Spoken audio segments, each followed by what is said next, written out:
Thank you to all the speakers. I'm a researcher, and I suppose I'm now a carer for a brother with chronic schizophrenia after my parents died a few months ago. And I just wanted to speak to the points that have been raised around universal basic income and privatisation. And I suppose just to put a question or a thought to the panel around incentives and disincentives that are built into some of these systems. And the last speaker raised a really good point about the punitive measures that are often sort of built into some of these systems to effectively punish job seekers and people with long-term disabilities. And my own research is looking at workers' compensation, and for anyone who's interested in a more full-blooded privatisation and what that looks like, I recommend reading the Victorian Ombudsman's report, or their second report into the Victorian workers' compensation system, which makes for rather harrowing reading and makes the processes of NDIS seem relatively benign, if that's possible, and I don't say that glibly.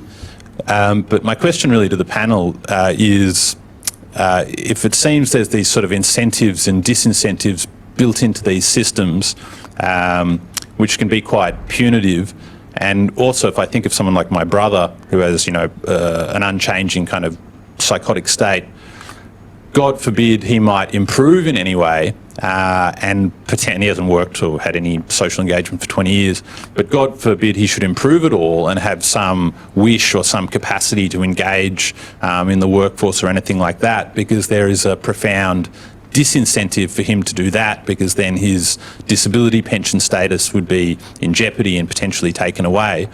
So I wonder if even if this is ostensibly a public system, it has some of the same logics as the private insurance model, which is based on, incentives and disincentives and trying to manipulate people's behaviour. And so my question is, do we need something like a universal basic income where people have a guaranteed level of basic security so that if potentially they improve a little bit, or if they're struggling and they have no scope for improvement, they're able to just participate as they're able without fear of being either punished for not fulfilling certain obligations, or in an alternative way, punished for getting better or improving in their function. Is it possible for people to have adequate care under this system of incentive and disincentive? Thank you very much. Louise, do you want to start off? On any of those? Yeah, thank you for your comment. I think it's, an extremely important recommendation. I don't make that recommendation directly, but I do speak to existing studies and evidence which does suggest that long-term unemployment does have significant impacts on people's mental health. And the data shows that people with disability on Newstart are generally on Newstart for longer periods of time than Newstart allowance population in general. And I think the recommendation that I was getting at, where I was talking about the harm that is caused by the system and trying to acknowledge that and draw attention to that and then start to do something about that is not exactly what you were saying, but what I was trying to hope to capture as part of that recommendation. If it's okay, I'd like to speak to the point up here, and I'd like to talk a little bit about systems, because it's a word we've thrown around a lot this afternoon.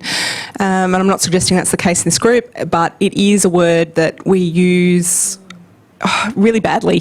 There's no other way of saying it. And we use it to describe something that is often not a system.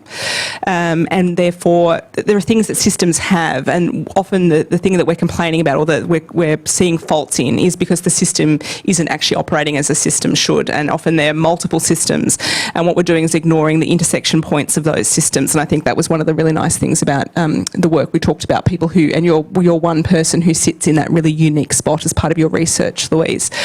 The problem with systems is that they tend to be built on the service system, and they tend to be built around a specific issue and how we're responding to that specific issue. And very, very rarely are they actually thought about in the context of the holistic nature of what it takes to be a human and to live in the societies that we live in. It's one of the reasons why I love the NEST framework that I spoke about, because it talks about the multi-dimensions of what it takes to have a good life, and underpinning each of those dimensions in relation to children and young people, there are multiple systems that operate. And I think the problem that we have in society broadly, I think it's into disability, we've been talking about it a lot in the work that I do at the moment about the early childhood and early childhood development, is that the key joiner bits of those systems don't talk to each other well, or we've changed the way they operate and turned them into competitive contractual arrangements instead of being relational, or the things that we know work really well. And so I think what we need is to have better conversations about the systems that we're operating in, and we need to acknowledge that maybe what has to happen is repair to those systems and ideally better linkage and better connections across those systems. And I think you're right. I think we don't do it well, and there's a lot of room for improvement. Yeah, I just want to respond to Seamus. The way he spells his name always confuses me. It's not your fault. It's me being the child of migrants who doesn't have English as a first language. So one of the things I guess I want to say is the spectrum when we talk about basic universal income. I've just completed a very interesting book that is pro-universal income from the far right to the far left and everything in between. And when we need to talk about universal income, I think we need to be nuanced about what we're actually talking about. If it's just a basic payment and then withdraw public services, then people like your brother will be much worse off. Where if it's a basic payment that continues investment, social investment across these necessary and vital public services, then that's a different scenario. And then also, one of the issues for me as a disability scholar and working in the Indigenous space is it really doesn't address, the structural inequalities that have emerged historically. So one of the things that I find really interesting, because it's mostly European scholars debating in this, they come from a very Western European or North American perspective where they don't consider the issues of long-term, colonial injustice. And so how does that actually set up particular inequalities? And so having the idea of a universal basic income, so then how do you address disability within that? Because we still have inaccessible buses, we still have people who live in poor areas, particularly in Western Sydney, where public transport is not only inaccessible, but it's extremely infrequent, and therefore they have to pay, so how do we address those gaps? How do we address the fact that, for Indigenous people experience not just personal inequality, and this is one difference that I have found in my research, is that inequality, because of long-standing colonial rule for Indigenous people, not just affects one person and one household, but if I get in trouble, I can go and see my parents, or I've got some extended family member. Most Indigenous Australians living with disabilities don't have the luxury of being able to reach out to an extended family member.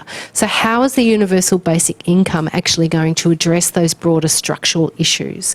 So when we think about it, we need to, be careful in how we're pitching it publicly to make sure that when we're not advocating for a universal income, we're actually not undermining the good stuff that exists, such as public health, such as public education, and that really we're actually extending the possibilities of what a universal income support system may mean.